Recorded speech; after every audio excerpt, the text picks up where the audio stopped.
Hello friends, welcome. My name is doctor Partha Roy और मैं object oriented programming with Java lecture series conduct कर रहा हूं।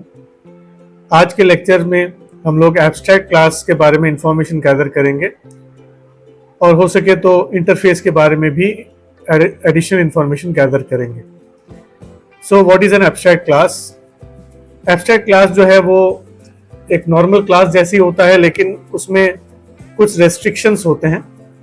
सबसे पहला जो है, एब्स्ट्रैक्ट क्लास के लिए हम लोग क्लास के डिक्लेरेशन से पहले एब्स्ट्रैक्ट कीवर्ड का यूज करते हैं। सो क्लास लिखने से पहले हम लिखेंगे एब्स्ट्रैक्ट, उसके बाद उसका क्लास का नाम लिखेंगे। जैसे हम अगर सिंपल क्लास बनाते हैं तो क्लास लिख के हम लिखेंगे, जैसे क्लास ए अपने लिखा और उसका डिफिनेशन दिया। तो क्लास से पहले हमको एब्स्ट्रैक्ट क्लास अगर बनाना है तो एब्स्ट्रैक्ट कीवर्ड का यूज करना पड़ेगा। स्मॉल केस में एब्स्ट्रैक्ट लिखना पड़ेगा, उसके बाद क्लास का नेम, क्लास कीवर्ड, उसके बाद क्लास का नेम लिखना है। All or some members of the member methods of the class are defined. तो एब्स्ट्रैक्ट क्लास में ऐसा जरूरी नहीं है कि हर एक मेथड जो है वो डिफाइंड हो। कुछ मेथड डिक्लेयर्ड हो सकते हैं। अगर मेथड इसमें अगर डिक्लेयर्ड है तो उनको भी एब्स्ट्रैक्ट डिक्लेयर करना पड़ेगा। so, कोई मेथड अगर डिक्लेयर्ड है, से फॉर एग्जांपल हमने लिखा void f1 लिख के सेमीकोलन लगा दिया। सो हमने क्या किया, अभी इसको अपन ने सिर्फ डिक्लेयर किया, अपन ने डिफाइन नहीं किया। अगर सेमीकोलन के बाद कर्ली ब्रैकेट्स रहता है, उसमें उसका डेफिनेशन होता है, तो इसको हम बोलते हैं डिफाइंड है। लेकिन हम डिफाइन नहीं कर रहे, उसको डिक्लेयर कर रहे हैं। तो इस केस में एब्स्ट्रैक्ट क्लास के अंदर हमको इसको लिखना पड़ेगा एब्स्ट्रैक्ट, हमको डिक्लेयर करना पड़ेगा इसको abstract. So some members or maybe all the members may be abstract or defined, दोनों हो सकते हैं। या तो सभी members abstract हो सकते हैं या defined हो सकते हैं, या तो कुछ member methods abstract हो सकते हैं, कुछ member methods completely defined भी हो सकते हैं। ठीक। So अब abstract class का एक restriction क्या आ जाता है कि they cannot be instantiated। हम abstract class का instance नहीं बना सकते, एब्स्ट्रैक्ट क्लास का हम इंस्टेंस नहीं बना पाएंगे। तो जैसे एब्स्ट्रैक्ट क्लास हमारे पास ऑलरेडी है, से ये क्लास है हमारा एब्स्ट्रैक्ट क्लास है, तो हम क्लास ए का हम लोग जो है ऑब्जेक्ट जरूर बना सकते हैं, लेकिन इस ऑब्जेक्ट को लेके हम न्यू इंस्टेंस नहीं बना सकते। ये चीज अपन नहीं कर पाएंगे, ये अलाउड नहीं है एब्स्ट्रैक्ट क्लास। तो एब्स्ट्रैक्ट क्लास में हम लोग न्यू करके जो है we can not create an instance of an abstract class. New करके हम जो है एब्स्ट्रैक्ट क्लास का इंस्टेंस नहीं बना सकते, ये अलाउड नहीं है। उसके बाद एब्स्ट्रैक्ट क्लास के और भी प्रॉपर्टीज हैं। जैसे एब्स्ट्रैक्ट क्लास में कंस्ट्रक्टर्स हो सकते हैं, जैसे नॉर्मल क्लास में, कॉन्क्रीट क्लास में होते हैं। Any access modifier can be provided to any members. किसी भी मेंबर मेथड या member function, member data member को हम कोई भी डिफॉल्ट, पब्लिक, प्राइवेट, प्रोटेक्टेड कोई भी एक्सेस मॉडिफायर दे सकते हैं। एब्स्ट्रैक्ट क्लास को अगर इनहेरिट करना हो तो एक्सटेंड्स कीवर्ड का यूज करेंगे। तो एब्स्ट्रैक्ट क्लास को पेरेंट क्लास हम बना सकते हैं, लेकिन जब हम एब्स्ट्रैक्ट क्लास को पेरेंट क्लास बनाते हैं तो उसका साइड इफेक्ट ये होता है कि चाइल्ड क्लास भी एब्स्ट्रैक्ट बन जाता है। और चाइल्ड क्लास जब एब्स्ट्रैक्ट बन गया तो उसका भी इंस्टेंस नहीं बन सकता। अब चाइल्ड क्लास में अगर जो है एब्स्ट्रैक्ट बन गया चाइल्ड क्लास, तो उसको नॉर्मल क्लास अगर मुझे बनाना है, कॉन्क्रीट क्लास बनाना है, तो मुझे एब्स्ट्रैक्ट क्लास में दिए गए जितने भी एब्स्ट्रैक्ट मेथड्स हैं उनको मुझे चाइल्ड क्लास में रीडिफाइन करना पड़ेगा, ओवरराइड करना पड़ेगा। तब जाके चाइल्ड क्लास एक नॉर्मल क्लास जैसे बन जाएगा, एक कॉन्क्रीट क्लास बन जाएगा। अदरवाइज चाइल्ड क्लास जो है वो एब्स्ट्रैक्ट क्लास बन के रह जाएगा, जिसमें कि उसका इंस्टेंस नहीं बना सकते हम। अब चाइल्ड क्लास में होता यही है, ये होता क्यों है कि एब्स्ट्रैक्ट क्लास को इनहेरिट करो तो चाइल्ड क्लास भी एब्स्ट्रैक्ट हो जाए? क्योंकि हमको पता है कि इनहेरिटेंस में एक प्रोसेस होता है जिसमें कि जो भी मेंबर्स हैं पेरेंट क्लास के, वो चाइल्ड क्लास में एज इट इज आ जाते हैं। तो क्योंकि एब्स्ट्रैक्ट क्लास में अगर कोई एब्स्ट्रैक्ट मेथड्स हैं तो वो as it is child class में आ जाएंगे। So any class which contains abstract methods always becomes an abstract class. तो इसी कारण जो है चाइल्ड क्लास भी एब्स्ट्रैक्ट क्लास बन जाता है। चाइल्ड क्लास में रहते हुए हम सुपर मेथड का यूज करके एब्स्ट्रैक्ट क्लास के पेरेंट कंस्ट्रक्टर को कॉल कर सकते हैं और सुपर डॉट लगा के हम लोग एब्स्ट्रैक्ट क्लास के मेंबर्स को भी एक्सेस कर सकते हैं। तो super reference and super method दोनों का हम यूज करके चाइल्ड क्लास से हम लोग पेरेंट क्लास में मेंबर्स को एक्सेस कर सकते हैं। सो ये जो पॉइंट्स अपन ने अभी देखा है, इनको यूज करके हम जो है एक कोड क्रिएट करते हैं और ऑब्जर्व करते हैं कि एब्स्ट्रैक्ट क्लास कैसा दिखता है। तो I start with the code. So शुरुआत करते हैं क्लास, हम एक क्लास बना लेते हैं, जैसे माई क्लास करके बना लेते हैं इसको। अब माई क्लास के अंदर में हमने अगर कोई एब्स्ट्रैक्ट मेथड डाल दिया, जैसे हमने नॉर्मल मेथड डाला void f1, एक मेथड अपन ने डाल दिया। ये नॉर्मल मेथड है, इसमें डेफिनेशन है f1 इन माई क्लास। ठीक, सो f1 फंक्शन जो है वो माई क्लास में है, डिफाइंड है। डिफाइंड कैसे पता लगा? ये कर्ली ब्रैकेट ओपन क्लोज किया अपन ने और इसमें अपन उसमें कोड लिख दिया। So this will be the definition of the function. So f1 defined है माई क्लास के अंदर। हम चाहें तो इस क्लास को एब्स्ट्रैक्ट बना सकते हैं। तो जैसे मैंने माई क्लास को एब्स्ट्रैक्ट डिक्लेयर कर दिया, तो इसमें क्या क्या प्रॉपर्टीज हम देख सकते हैं। हम माई क्लास का ऑब्जेक्ट बना सकते हैं, अलाउड है, लेकिन उस ऑब्जेक्ट को लेके हम इंस्टेंस असाइन नहीं कर सकते। ये हम नहीं कर पाएंगे। इसमें एरर आ गया, देखिए इसमें एरर आ रहा है, my class is abstract, my class is abstract and can not be instantiated. तो ये इसमें हमको देखने को मिल रहा है, इसमें एरर आ रहा है हमारे पास कि my class is abstract can not be instantiated. तो इंस्टेंस नहीं बना सकता माई, अपन जो है एब्स्ट्रैक्ट क्लास का इंस्टेंस नहीं बना सकते। ऑब्जेक्ट भले ही डिक्लेयर हो जाएगा, ऑब्जेक्ट डिक्लेरेशन में कोई दिक्कत नहीं है, लेकिन इंस्टेंस क्रिएशन में दिक्कत है। ठीक, और क्या पॉइंट्स अपन ने देखा था? हाँ, इसमें हम लोग जो है एब्स्ट्रैक्ट मेथड्स भी रख सकते हैं। जैसे अब यहाँ पे जैसे फॉर एग्जांपल हम चाहें तो एक एब्स्ट्रैक्ट मेथड बना सकते हैं।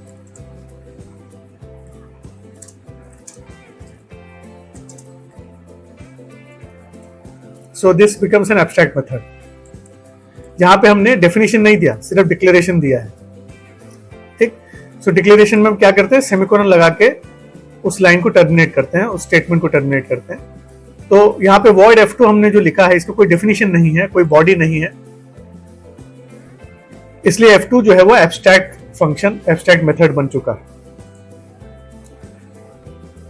तो अगर सोच लीजिए हमारा क्लास जो है हमने इसको एब्स्ट्रैक्ट डिक्लेयर नहीं किया होता और हमने एक एब्स्ट्रैक्ट मेथड बनाया f2, तो अब आप यहां पे देखिएगा एरर आ रहा है कि my class is not abstract, does not. इसमें जो है जो एरर आया उसको मैं यहां पे हाईलाइट कर देता हूं।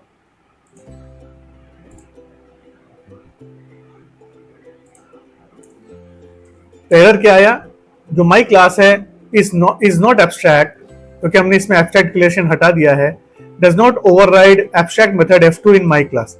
तो इसका मतलब f2 जो फंक्शन है वो जो यहाँ दिख रहा है उसको, वो एब्स्ट्रैक्ट फंक्शन है, एब्स्ट्रैक्ट मेथड है। तो एब्स्ट्रैक्ट मेथड को जो है अगर किसी भी क्लास में रखा जाए तो वो क्लास बन जाता है एब्स्ट्रैक्ट। तो ये जो माई क्लास है इसको भी एब्स्ट्रैक्ट बनाना मजबूरी हो गया, हमारे लिए मजबूरी बन चुका है कि इसको एब्स्ट्रैक्ट बनाना ही पड़ेगा, अदरवाइज ये एरर आ जाएगा, हम इसको कंपाइल नहीं कर पाएंगे। तो इसको एब्स्ट्रैक्ट डिक्लेयर कर दिया। ठीक, अब एब्स्ट्रैक्ट क्लास हमारे पास ऑलरेडी है। अब एब्स्ट्रैक्ट क्लास को लेके हम इनहेरिटेंस भी कर सकते हैं। एब्स्ट्रैक्ट क्लास को लेके इनहेरिटेंस करते हैं। इनहेरिटेंस करने के लिए मुझे क्या करना पड़ेगा? जैसे माई चाइल्ड करके मैं एक क्लास बना लेता हूं।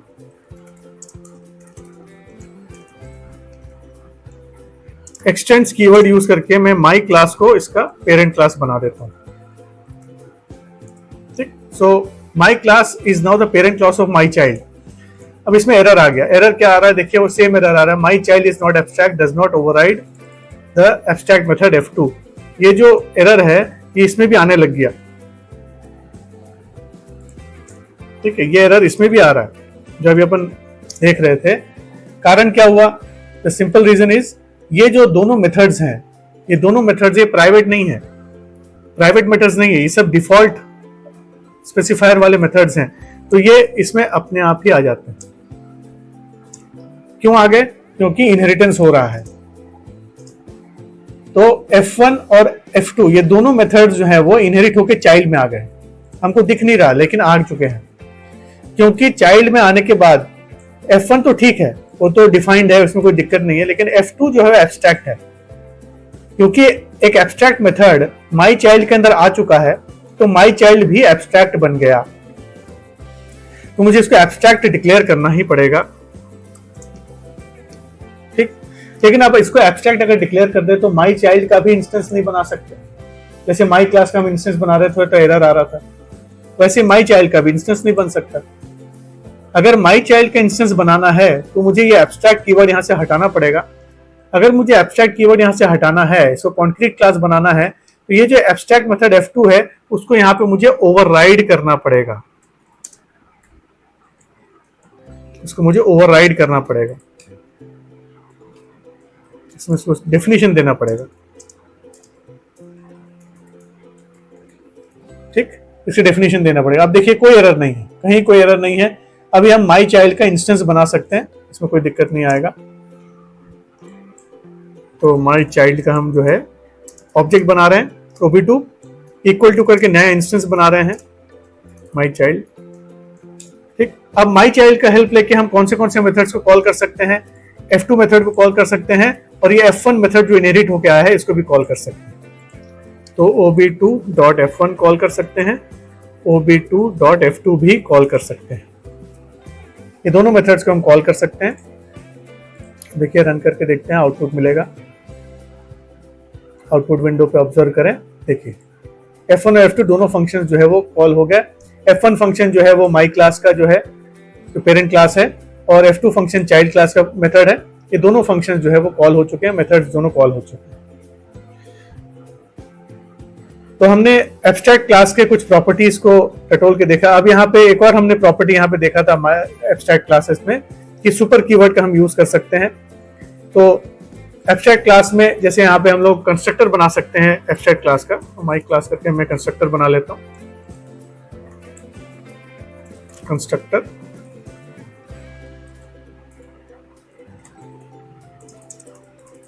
ठीक, माई क्लास का कंस्ट्रक्टर है, इसके डेफिनेशन दिया अपन ने। जब माई क्लास का कंस्ट्रक्टर कॉल होगा तो कंस्ट्रक्टर ऑफ माई क्लास करके जो है हमको आउटपुट में मिलेगा। अब यहां से बैठे बैठे हम दिस सुपर रेफरेंस का भी यूज कर सकते हैं और सुपर मेथड का भी यूज कर सकते हैं। तो लेट अस सी क्या क्या हम कर सकते हैं यहाँ पे। जैसे F2 फंक्शन के अंदर में जो मेथड है, F2 मेथड के अंदर से मैं एक काम कर रहा हूं कि मैं यहां से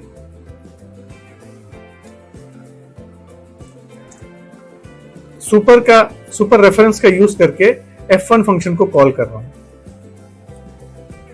ठीक, सो सुपर फंक्शन का यूज करके मैं F1 सुपर रेफरेंस का यूज करके मैं क्या कर रहा हूं, जो पेरेंट क्लास से आया हुआ F1 फंक्शन है उसको मैं कॉल कर रहा हूं। ठीक, तो पेरेंट क्लास से आया हुआ मेथड है उसको मैं कॉल कर रहा हूं। तो सुपर डॉट F1 क्या करेगा, ये जो पेरेंट क्लास का F1 मेथड है इसको कॉल कर देगा। साथ साथ हम जो है कंस्ट्रक्टर यूज करके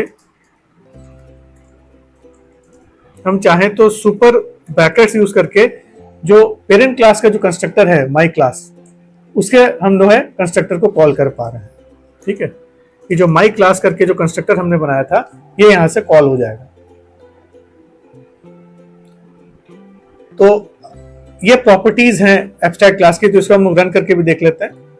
यहाँ पे F1 फंक्शन को हम यहाँ पे नहीं कॉल करेंगे। ठीक है, आउटपुट को मैं क्लियर कर देता हूं।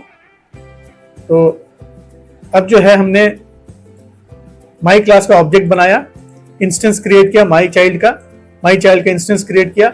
माई चाइल्ड का इंस्टेंस क्रिएट करने के बाद F2 फंक्शन को मेथड को अपन ने कॉल किया। F2 जो मेथड है वो जैसे ही कॉल होगा तो F2 in my child execute होगा और सुपर डॉट F1 कॉल होगा। सुपर डॉट F1 कॉल हुआ, इसका मतलब F1 इन माई क्लास, ये हमको आउटपुट में मिलेगा। साथ में जब हमने माई चाइल्ड का इंस्टेंस क्रिएट किया तो माई चाइल्ड का जो कंस्ट्रक्टर है वो कॉल होगा। कंस्ट्रक्टर के अंदर से अपन ने सुपर ब्रैकेट्स यूज किया है, तो सुपर ब्रैकेट्स जो सुपर मेथड है उससे क्या होगा, वो इमीडिएट पेरेंट क्लास का जो कंस्ट्रक्टर उसको कॉल करेगा, that is constructor of my class जो है वो कॉल हो जाएगा। अब इसको रन करके देखते हैं आउटपुट में। अब हम ऑब्जर्व करें, देखिए जब ये स्टेटमेंट एग्जीक्यूट हुआ है, स्टेटमेंट नंबर 19 जहां पे अभी अपन है यहाँ पे जो हाईलाइट किया मैंने, तो इस पर्टिकुलर स्टेटमेंट को जैसे एग्जीक्यूट करेंगे तो माई चाइल्ड करके कंस्ट्रक्टर जो है माई चाइल्ड वाला कॉल होगा। माई चाइल्ड वाला कंस्ट्रक्टर जैसे ही कॉल होगा, यहाँ पे ऑब्जर्व करें सुपर ब्रैकेट्स यूज किया गया है। सुपर ब्रैकेट्स यूज किया, इसका मतलब जो इमीडिएट पेरेंट क्लास है माई क्लास, उसका कंस्ट्रक्टर कॉल होगा। इसी कारण हम आउटपुट में हमको मिल रहा है कंस्ट्रक्टर ऑफ माई क्लास, ऐसे करके हमको आउटपुट में मिल रहा है। उसके बाद फिर F2 मेथड कॉल हुआ है। देखिए यहाँ पे F2 मेथड अपन ने कॉल किया लाइन नंबर 20 में, F2 मेथड कॉल हुआ है। F2 मेथड से क्या होगा, ये वाला मेथड कॉल होगा और F2 मेथड के अंदर से F2 is in my child, ये पहले एग्जीक्यूट होगा। देखिए यहाँ पे एग्जीक्यूट हुआ है, आउटपुट में मिला है। साथ में सुपर डॉट F1 कॉल किया अपन ने, सुपर रेफरेंस का यूज किया। देखिए ये सुपर रेफरेंस बोल रहा हूं मैं, सुपर ब्रैकेट्स लगा मतलब सुपर मेथड। तो सुपर रेफरेंस का हम यूज करके क्या कर रहे हैं, जो पेरेंट क्लास में F1 मेथड है उसको कॉल कर रहे हैं। तो F1 इन माई क्लास ये हमको आउटपुट में मिलेगा। देखिए F1 इन माई क्लास हमको आउटपुट में मिला। तो ये हो गया हमारे एब्स्ट्रैक्ट क्लास का यूसेज, एब्स्ट्रैक्ट क्लास का क्रिएशन हम कैसे करते हैं, उसको यूज कैसे करते हैं, उसका एक हमने डेमोन्स्ट्रेशन देखा। एब्स्ट्रैक्ट क्लास के जैसा ही होता है इंटरफेस। अब इंटरफेस और एब्स्ट्रैक्ट क्लास में क्या सिमिलरिटी और कंपैरिजन कैसे कर सकते हैं। एब्स्ट्रैक्ट क्लास में जो है मेथड्स जो है वो हर मेथड जरूरी नहीं है कि वो एब्स्ट्रैक्ट हो। जैसे यहाँ पे हम ऑब्जर्व करें कि हमारा माई क्लास जो मेथड है, सॉरी माई क्लास जो हमारा क्लास है वो एब्स्ट्रैक्ट क्लास है, उसमें F1 मेथड जो है वो डिफाइंड है, लेकिन F2 मेथड डिफाइंड नहीं है, वो एब्स्ट्रैक्ट है। तो इंटरफेस में क्या होता है कि हम लोग कोई भी मेथड को डिफाइन ही नहीं कर सकते, हर एक मेथड को हमको डिक्लेयर ही करना पड़ता है। मतलब हर मेथड इंटरफेस के अंदर एब्स्ट्रैक्ट होता है, हर मेथड एब्स्ट्रैक्ट होता है इंटरफेस के अंदर। तो ये कुछ प्रॉपर्टीज है इंटरफेस की जिसको हमको याद रखना पड़ता है कि इंटरफेस में कोई कंस्ट्रक्टर्स नहीं हो सकते। एब्स्ट्रैक्ट क्लास में हमने देखा कि कंस्ट्रक्टर हो सकता है, लेकिन इंटरफेस में कोई भी कंस्ट्रक्टर्स नहीं हो सकते। कंस्ट्रक्टर नहीं होने के कारण इंटरफेस का हम इंस्टेंस नहीं बना सकते। प्लस क्योंकि इंटरफेस के अंदर सभी एब्स्ट्रैक्ट मेथड्स हैं, तो ये एक प्योर एब्स्ट्रैक्ट क्लास है। इंटरफेस जो है एक प्योर एब्स्ट्रैक्ट क्लास है, जिसके कारण हम इसके इंस्टेंस नहीं बना सकते। तो कंस्ट्रक्टर भी नहीं है, इंस्टेंस भी नहीं बना सकते। तो इसका फायदा क्या, फायदा ये होता है इसका कि इंटरफेस में हमने जो भी मेथड्स बनाए हैं उसको चाइल्ड क्लास में ओवरराइड करना मजबूरी हो जाता है। तो इंटरफेस में जनरली हम क्या करते हैं, हम डिजाइन क्रिएट करते हैं किसी भी प्रोसेस के लिए, और वो डिजाइन जो है जो भी इसको इनहेरिट करेगा उसको इंप्लीमेंट करना जरूरी हो जाता है उसके लिए। अगर कोई इंप्लीमेंट नहीं करेगा इंटरफेस के मेथड्स को, ओवरराइड नहीं करेगा, तो वो खुद भी एब्स्ट्रैक्ट बन जाता है। तो एक तरीके का कह सकते हैं कि हम एक डिजाइन क्रिएट करते हैं इंटरफेस में और कंपेल करते हैं जो भी इस डिजाइन को यूज करेगा वो अपना इंप्लीमेंटेशन उसमें रखेगा। तो जितने भी मेथड्स हैं इंटरफेस के अंदर के, सबको ओवरराइड करना पड़ता है चाइल्ड क्लास में। तो इंटरफेस क्योंकि एक प्योर एब्स्ट्रैक्ट क्लास है, उसका इंस्टेंस नहीं बन सकता, ना ही उसमें कोई कंस्ट्रक्टर्स हैं। All member methods in an interface are compulsorily public abstract. जितने भी मेथड्स हैं, जितने भी मेंबर मेथड्स हैं, मेंबर मेथड्स फंक्शंस जितने भी हैं, सभी कुछ पब्लिक ही होना चाहिए और एब्स्ट्रैक्ट ही होना चाहिए। तो हर मेंबर इंटरफेस में, चाहे वो डेटा मेंबर हो या मेंबर मेथड हो, वो पब्लिक ही होता है, दूसरा कोई एक्सेस अपन दे नहीं सकते। एब्स्ट्रैक्ट क्लास में क्या है, हम लोग पब्लिक, प्राइवेट, प्रोटेक्टेड, डिफॉल्ट सब कुछ दे सकते हैं, लेकिन इंटरफेस में हम पब्लिक के अलावा कोई भी एक्सेस मॉडिफायर नहीं दे सकते, स्पेसिफाई नहीं कर सकते। तो ये हमारा मजबूरी है। प्लस ये इम्प्लिसिट है, मतलब अगर हम कुछ ना भी लिखें तो वो पब्लिक ही माना जाता है। यूजुअली क्या होता है, हम कोई नॉर्मल क्लास में अगर हम कुछ ना लिखे तो वो डिफॉल्ट माना जाता है, लेकिन इंटरफेस में अगर हम कुछ नहीं लिखें, कोई भी एक्सेस मॉडिफायर ना स्पेसिफाई करें, तो वो पब्लिक ही माना जाएगा और पब्लिक के अलावा और कुछ हो नहीं सकता। साथ में जो मेथड्स हैं वो एब्स्ट्रैक्ट ही होंगे, एब्स्ट्रैक्ट के अलावा और कुछ हो नहीं सकता। इससे मतलब हम उसको सिर्फ डिक्लेयर कर सकते हैं, डिफाइन नहीं कर सकते। कोई भी मेंबर मेथड जो है वो इंटरफेस के अंदर डिफाइन नहीं किया जा सकता, सिर्फ डिक्लेयर किया जा सकता है। और एब्स्ट्रैक्ट कीवर्ड ना भी यूज करें तो वो बाय डिफॉल्ट एब्स्ट्रैक्ट ही रहेगा। डेटा मेंबर्स की बात कर लेते हैं। इंटरफेस के अंदर में जितने भी डेटा मेंबर्स हैं वो पब्लिक ही होंगे, स्टैटिक ही होंगे और फाइनल ही होंगे। ये तीनों प्रॉपर्टीज उसमें अप्लाई होती है, इसके अलावा कोई तीसरा प्रॉपर्टी अप्लाई नहीं कर सकते। तो पब्लिक ही होना पड़ेगा एक्सेस उसका, स्टैटिक होना पड़ेगा उसका प्रॉपर्टी, और फाइनल होना पड़ेगा। सो सभी डेटा मेंबर जो है वो इंटरफेस के अंदर कॉन्स्टेंट्स होते हैं, उनकी वैल्यू को फिक्स करना पड़ेगा। इंटरफेस को जब हम इनहेरिट करते हैं किसी भी क्लास के अंदर, देखिए ऑब्जर्व करिए, पॉइंट ध्यान से सुनेंगे कि किसी भी इंटरफेस को जब हम किसी क्लास के अंदर इनहेरिट करते हैं, मतलब इंटरफेस को पेरेंट क्लास बना लिया और एक चाइल्ड एक क्लास है, तो इंप्लीमेंट्स कीवर्ड यूज होगा, इंप्लीमेंट्स कीवर्ड यूज होगा। तो जैसे यहां पे हमने क्लास बनाया, जैसे क्लास है अपन ने बनाया, तो अगर आई नाम से कोई अगर इंटरफेस है तो इंप्लीमेंट्स आई लिखना पड़ेगा। आई अगर इंटरफेस है तो इंप्लीमेंट्स आई लिखना पड़ेगा। और अगर एक इंटरफेस दूसरे इंटरफेस को अगर इनहेरिट कर रहा है, से यहां पे एक इंटरफेस है, एक हमने इंटरफेस बनाया जैसे I1 करके बनाया, तो वो दूसरे इंटरफेस को अगर एक्सटेंड करना चाहे तो उसको लिखना पड़ेगा एक्सटेंड्स कीवर्ड। तो ये चीज का हमको ध्यान रखना है कि इंप्लीमेंट्स कीवर्ड कहां यूज होगा, जब पेरेंट एक इंटरफेस है, चाइल्ड एक क्लास है, तो ए क्लास एक चाइल्ड क्लास है और आई जो है उसका पेरेंट क्लास है, तो इंप्लीमेंट्स कीवर्ड यूज होगा। जहां पे चाइल्ड एक इंटरफेस है, जैसे I1 यहाँ पे एक इंटरफेस है वो चाइल्ड है और आई जो है वो पेरेंट इंटरफेस है, तो एक्सटेंड्स कीवर्ड यूज होगा। तो इसका एक एग्जांपल हम ऑब्जर्व करते हैं कैसा रहेगा, एक बार इंटरफेस को ऑब्जर्व करके देखते हैं। So I create an interface now. अब एक इंटरफेस क्रिएट कर रहे हैं, I1 नाम से मैं एक इंटरफेस क्रिएट कर रहा हूं। ठीक, बाकी के कोड को अपन क्लीन अप कर देते हैं। ठीक, सो I1 इज एन इंटरफेस। अब I1 इंटरफेस में अगर मैं कोई डेटा मेंबर डिक्लेयर कर रहा हूं, जैसे मैंने बोला इंटीजर n सेमीकोलन, अब इसमें एरर आ गया। एरर इसलिए आया क्योंकि बता रहा है कि constant name does not follow naming conventions. ये बता रहा है कांस्टेंट है, मतलब n जो है यहाँ पे कांस्टेंट है, मतलब फाइनल है। जावा में final is used for creating constants. So जब भी डेटा मेंबर कांस्टेंट होगा तो उसका एक वैल्यू देना जरूरी है, तो इक्वल टू करके मुझे उसको वैल्यू देना ही पड़ेगा। अगर मैं वैल्यू नहीं दूंगा तो इसमें एरर आएगा, because it is by default public final, public static final. तो हम इसमें पब्लिक स्टैटिक फाइनल लिखे ना लिखे, ये इम्प्लिसिटली पब्लिक स्टैटिक फाइनल ही रहेगा हमेशा। इंटरफेस में कुछ भी चीज अगर हम लिखते हैं, जो भी डेटा मेंबर बनाएंगे, तो पब्लिक ही रहता है और स्टैटिक भी रहता है और फाइनल भी रहता है। दूसरा, एक मेंबर मेथड बनाते हैं, वॉइड से m1 करके एक मेंबर मेथड बनाया और इसको हम सोच रहे हैं कि इसको डिफाइन कर दें, कुछ डेफिनेशन लिख दें यहाँ पे। ठीक, तो यहाँ पे एरर आ गया, देखिए फिर से इंटरफेस, देखिए यहाँ पे interface abstract methods can not have body, ये एरर आ रहा है यहाँ पे। Interface abstract methods can not have body. So interface में मेथड्स जब हम डिक्लेयर करते हैं तो उनको हम डिफाइन नहीं कर सकते, तो सिर्फ डिक्लेयर ही करना पड़ेगा।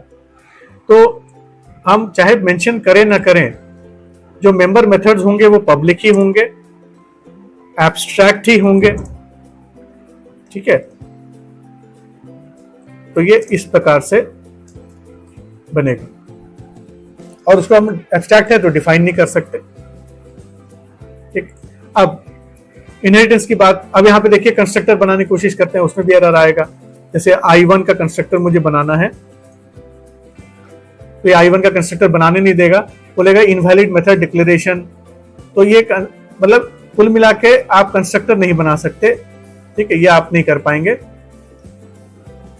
ठीक, प्लस अभी हम इनहेरिटेंस पे देख लेते हैं कि इंटरफेस का क्या असर होता है। जैसे अपन एक क्लास बनाया, जैसे क्लास कैपिटल ए मैंने बनाया, अब मैं लिखता हूं एक्सटेंड्स I1, तो इसमें एरर आएगा। ठीक, हम लोग एक्सटेंड्स कीवर्ड यूज नहीं कर पाएंगे। I1 को पेरेंट क्लास बना रहे हैं, ए को चाइल्ड क्लास बना रहे हैं, तो इंप्लीमेंट्स कीवर्ड यूज करना पड़ेगा। इंप्लीमेंट्स कीवर्ड का यूज करना है यहाँ पे। जैसे अपने इंप्लीमेंट्स कीवर्ड का यूज किया, तो आप ऑब्जर्व करें ये जितने भी डेटा मेंबर्स और मेंबर मेथड्स हैं, ये इनहेरिट होकर इसके अंदर आ चुके हैं। ऐसा ही होता है, पेरेंट क्लास के जितने भी मेंबर्स हैं वो चाइल्ड क्लास में एज इट इज इनहेरिट होके आ जाते हैं। अब यहाँ पे ऑब्जर्व करें कि इसके कारण तो कोई एरर नहीं है क्योंकि ये कांस्टेंट है, लेकिन इसके कारण एरर आ रहा है कि ये पब्लिक एब्स्ट्रैक्ट M1 आ चुका है क्लास A के अंदर। तो देखिए यहाँ पे एरर क्या आ रहा है, A is not abstract, does not override the method M1। इसमें एरर ये आ चुका है क्योंकि M1 जो है वो कहां से आ रहा है, पेरेंट क्लास से आ रहा है, वो क्या है, एब्स्ट्रैक्ट है। सो अगर किसी भी क्लास के अंदर एब्स्ट्रैक्ट मेथड है तो वो क्लास एब्स्ट्रैक्ट बन जाता है। तो इसका सोल्यूशन एक ही अपन ने देखा था, एब्स्ट्रैक्ट क्लास में भी देखा था कि हमको M1 मेथड को रीडिफाइन करना पड़ेगा यहाँ पे। तो मैं अगर ऐसे लिखूं void M1, फिर इसको मैं डेफिनेशन देता हूँ system.out.println M1 in class A से, ठीक।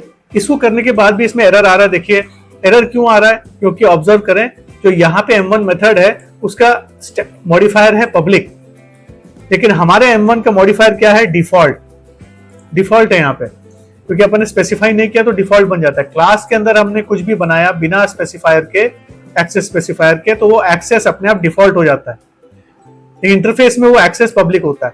तो हम जो है एक्सेस मोड को जब हम ओवरराइड कर रहे हैं तो M1 को हम क्या कर रहे हैं, ओवरराइड कर रहे हैं। मतलब पेरेंट क्लास से आया हुआ M1 को हम अपना M1 बना रहे हैं, नया M1 बना रहे हैं, मतलब हम ओवरराइड कर रहे हैं।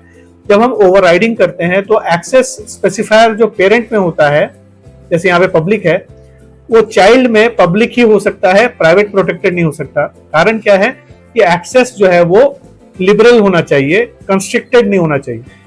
तो यहाँ पे अगर एक्सेस सोचिए कि अगर पेरेंट क्लास में एक्सेस अगर प्रोटेक्टेड है तो चाइल्ड क्लास में वो पब्लिक हो सकता है, मतलब प्रोटेक्टेड का एक्सेस कम होता है, पब्लिक का एक्सेस ज्यादा होता है।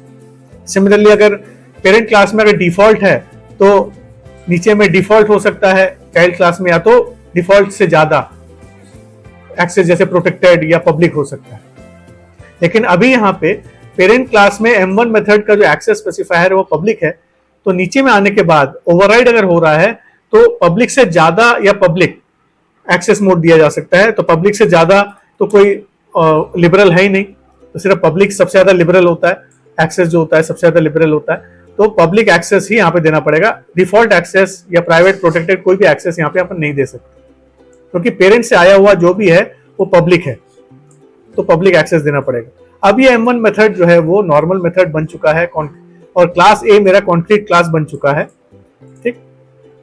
एक और देख लेते हैं, अगर मेरे पास और एक और अगर इंटरफेस है, जैसे I2 मैंने इंटरफेस बनाया और मैं चाहता हूं I1 को इनहेरिट करना चाहता हूं इनसाइड I2, तो अगर मैं इंप्लीमेंट्स कीवर्ड लिखूंगा